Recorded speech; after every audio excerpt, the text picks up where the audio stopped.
माननीय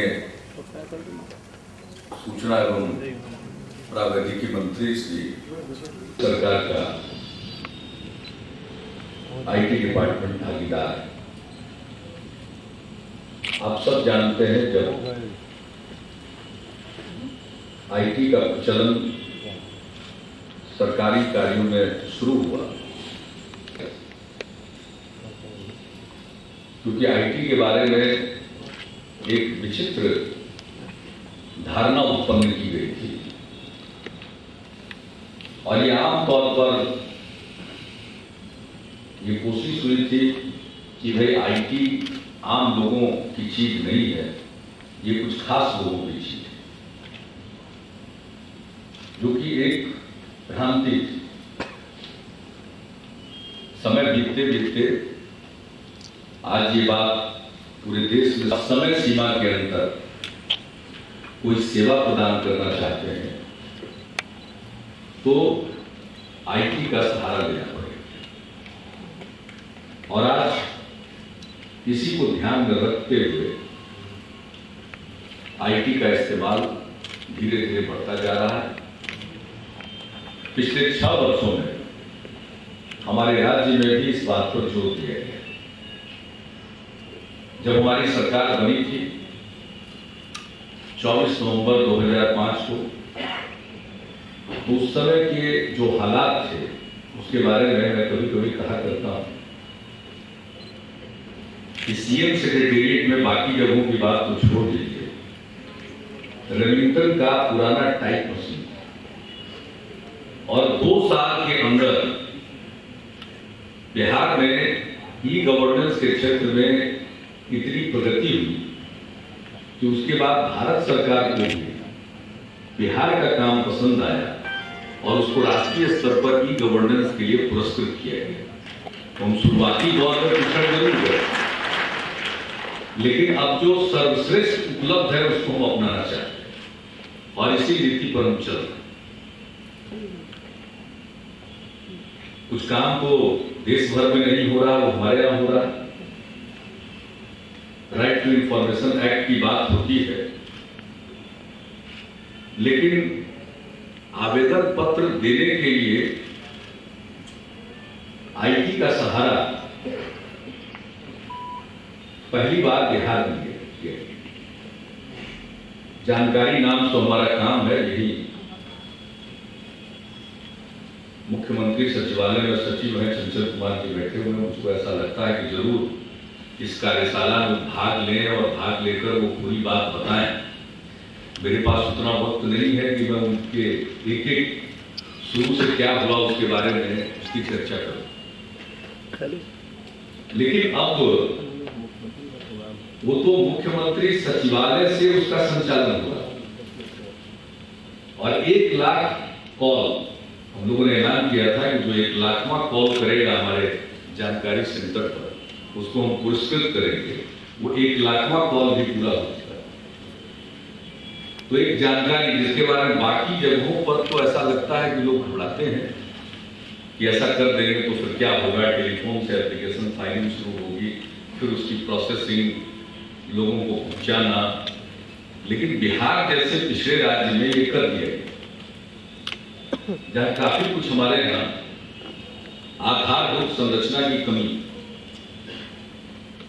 लेकिन ऐसा हो गया, संभव हुआ। हमारे अधिकारियों ने भी इसको चुनौती के रूप में लिया। आज अनेक विभागों में सारा काम होगा। यहाँ हमारे फाइनेंस के अधिकारी करते हैं, प्रधान सचिव फाइनेंस, ये पूरा ट्रेजरी कंप्यूटराइज हो चुका है और सारी जानकारी इन्हें ऑनलाइन मिल सकती है। तो बहुत सारे क्षेत्रों में रजिस्ट्रेशन का काम ये बिहार में शुरू में ही किया गया और रजिस्ट्रेशन के काम की, कंप्यूटराइजेशन के काम की सराहना हुई। तो कई काम कर रहे हैं। उसके अलावा हम लोगों ने जो जन शिकायत कोषांग, मैं प्रति सप्ताह सोमवार को जनता के दरबार में उपस्थित होता हूं। तो जनता के दरबार में मुख्यमंत्री कार्यक्रम, उसी तरह से जनता के दरबार में अधिकारियों का कार्यक्रम है। दिन निर्धारित हैं उस दिन वो उपलब्ध रहते हैं और जनता के लिए वो खुला हुआ वो अपनी समस्याओं को लेकर आते हैं। डिस्ट्रिक्ट मजिस्ट्रेट के यहाँ, एसपी के यहाँ, हमारे रीजनल कमिश्नर्स के यहाँ, हमारे डिपार्टमेंटल सेक्रेटरीज के यहाँ और उसके नीचे। तो सबसे पहले तो इसका सहारा हम लोगों ने लिया जनता के दरबार में मुख्यमंत्री कार्यक्रम का, और अब वो धीरे धीरे डीएम तक वो पहुंच चुका है। एक एक सूचना उसमें डाली जाती है।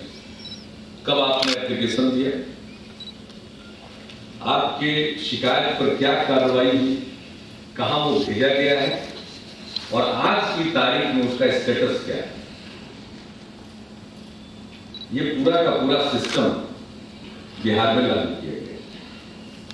और हम लोगों ने राइट टू सर्विस एक्ट बनाया, जिसका जिक्र आप अपने प्रेजेंटेशन में कर रहे थे कि प्रस्तावित जो कुछ कानून है, right to food, right to service, तो हमने तो लागू कर दिया। 15 अगस्त से वो लागू हो चुका है।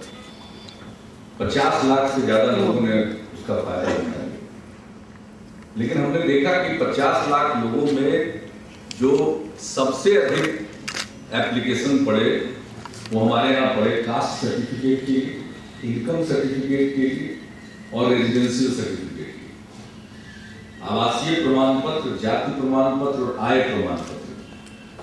32 लाख लोगों ने सेवा प्राप्त करने के लिए दरखास्त दिया और सबसे अधिक 16 लाख लोगों ने आवासीय प्रमाण पत्र के लिए किया। तो इन तीनों को भी अब एप्लीकेशन जमा करने के लिए कोई सरकारी कार्यालय या जो डेजिग्नेटेड ऑफिसर है उसके कार्यालय में जाने की जरूरत नहीं।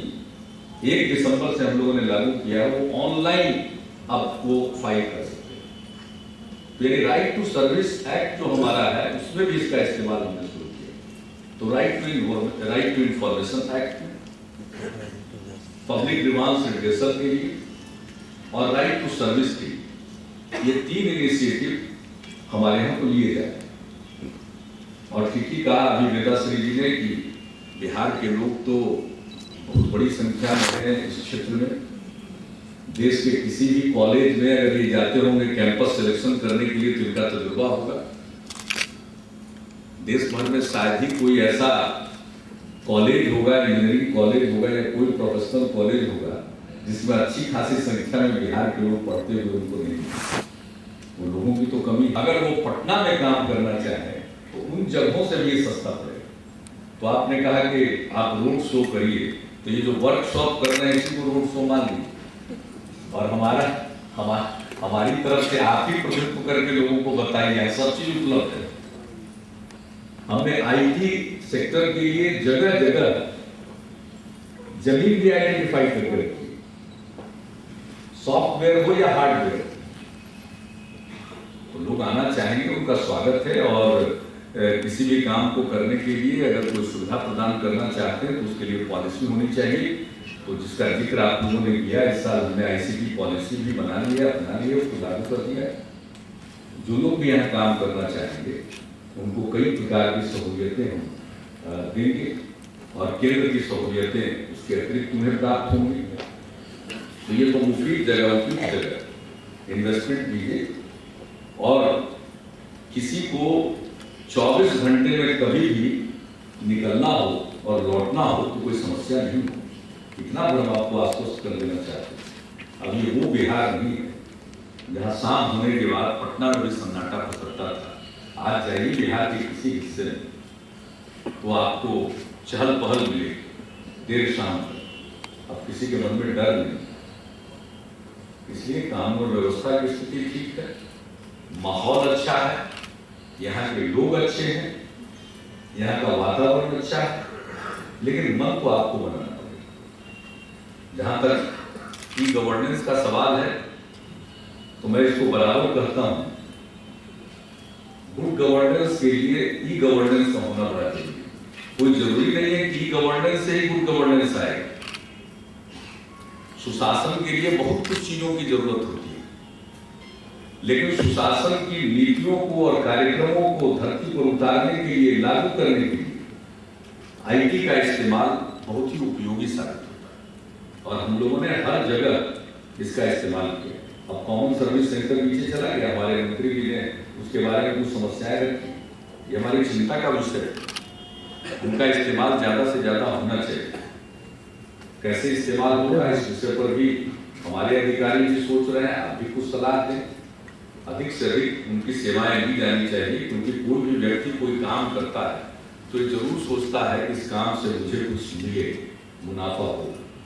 अगर उसे कोई मुनाफा नहीं मिलेगा तो कुछ दिनों के बाद वो अपने काम को समेट लेगा। ऐसा नहीं होना चाहिए, उसका फायदा है। मैंने देखा है कई प्रकार की मॉनिटरिंग उसके द्वारा की जा सकती है, कई प्रकार की सेवाएं दी जा सकती है, और हम अपनी तरफ से राज्य के अंदर कोशिश कर रहे हैं। और भी जो बेस्ट प्रैक्टिसेज हैं उनको अपनाया जाना चाहिए। बिहार में भी तो कार्यशाला अपने अनुभवों को बांटने के लिए भी होता है, और जो समस्याएं हैं उसको लोग रखते हैं, तो जो विशेषज्ञ कौशल है उसमें वृद्धि होती है। हम जब किसी विषय पर इस तरह की चर्चा करते हैं और दूसरे जगहों पर किस प्रकार काम हो रहा है उसके बारे में सुनते हैं और जानते हैं, तो फिर अपनी समस्याओं को हल करने में सहायता होती है। तो उस दृष्टिकोण से ये कार्यशाला बहुत उपयोगी साबित होगी, और हमारे तमाम वरिष्ठ अधिकारी यहाँ पर मौजूद हैं। ये यहाँ से जाएंगे तो और बेहतर ढंग से कैसे बिहार में इसको लागू किया जाए। मेरे मन में एक चिंता जरूर रहती है कि हम लोगों ने ई गवर्नेंस को बहुत बढ़ावा दिया है, तो इसके साथ साथ हार्डवेयर दिया था। तो जैसा हमने भी बैठते को कहा, इन्होंने कहा लॉ बनाने की बात की, तो मेरा एक छोटा सा विनम्र सुझाव है, ये लॉ बनाने का फैशन चल रहा है। गवर्नमेंट का निर्णय भी लॉ है। आप कोई एग्जीक्यूटिव ऑर्डर निकालते हैं तय प्रणाली से, रूल ऑफ एग्जीक्यूटिव बिजनेस है, एलोकेशन ऑफ बिजनेस रूल्स है गवर्नमेंट ऑफ इंडिया का। संविधान ने सरकारों को काम करने के लिए कुछ धाराएं बनाई लिखी, और उन्हीं से शक्ति लेकर के इस तरह के रूल्स बनते हैं। तो अगर सरकार कोई निर्णय लेकर के उसे लागू करती है तो उसको भी कानून का, तो इसलिए मैं इंप्रेस नहीं होता हूं अगर कहा जाता है कि इस क्षेत्र में जो एक कानून बना है। कानून की क्या जरूरत है? आप आज मन बनाइएगा, वही कानून है।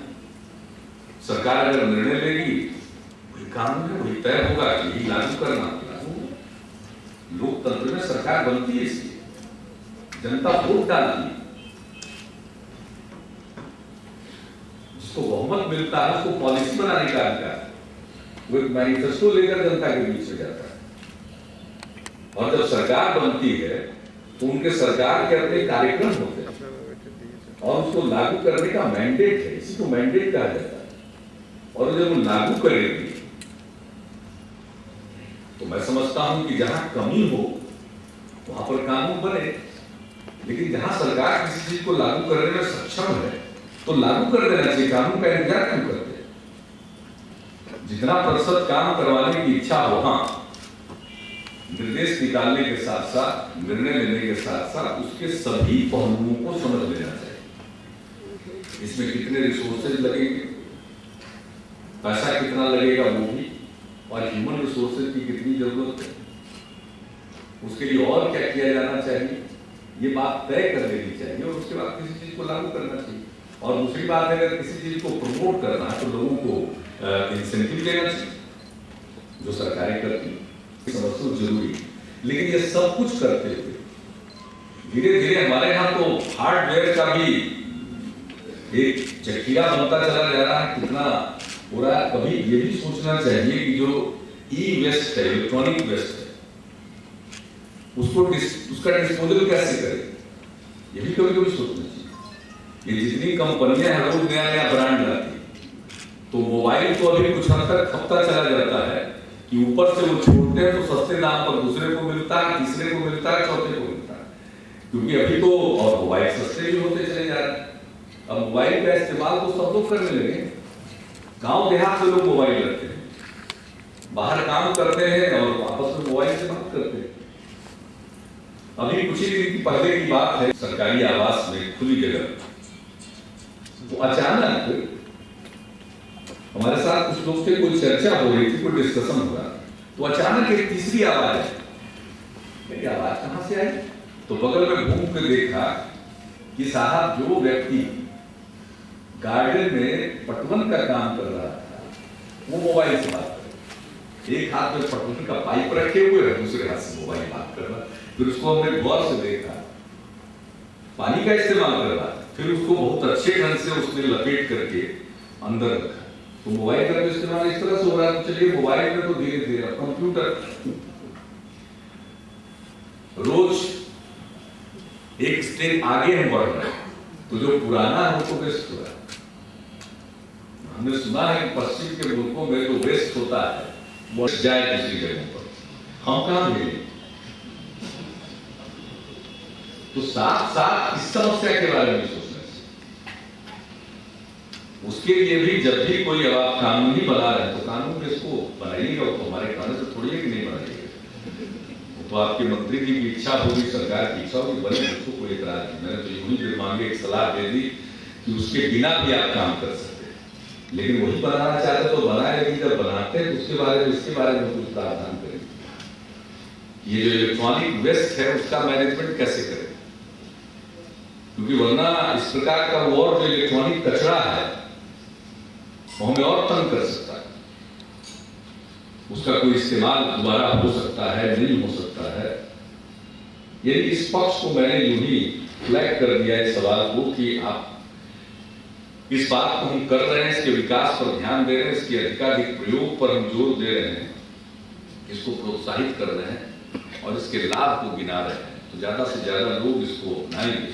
तो वैसी स्थिति में कचरा प्रबंधन को भी साथ साथ सोचना चाहिए, क्योंकि आपने इकोसिस्टम की बात करी और ये दावा होता है कि भाई जो इलेक्ट्रॉनिक कम्युनिकेशन है और ये पूरी की पूरी टेक्नोलॉजी है, ये ग्रीन टेक्नोलॉजी यानी इन्वायरमेंट फ्रेंडली, तो कल को कोई समस्या ना आए, इसलिए मैंने इस सवाल को रख दिया। लेकिन यहाँ पर आकर के जब सब लोग अपनी बात रखेंगे और हमारे अधिकारीगण भी काफी दिलचस्पी रखते हैं और मैं देख रहा हूं कि दिन ब दिन उसका प्रयोग बढ़ता चला जा रहा है और हर स्तर पर इसकी ट्रेनिंग दी जा रही है। और अब तो कंप्यूटर लिटरेसी की बात हो गई है, तो मैं समझता हूं कि ये काम बिहार में भी आगे बढ़ेगा और इस वर्कशॉप का फायदा बिहार को मिलेगा। और इस वर्कशॉप का आयोजन पटना में करने के लिए मैं भारत सरकार के IT डिपार्टमेंट को और NASSCOM को मैं धन्यवाद देता हूं और अपनी बात यही समाप्त करता हूं। बहुत बहुत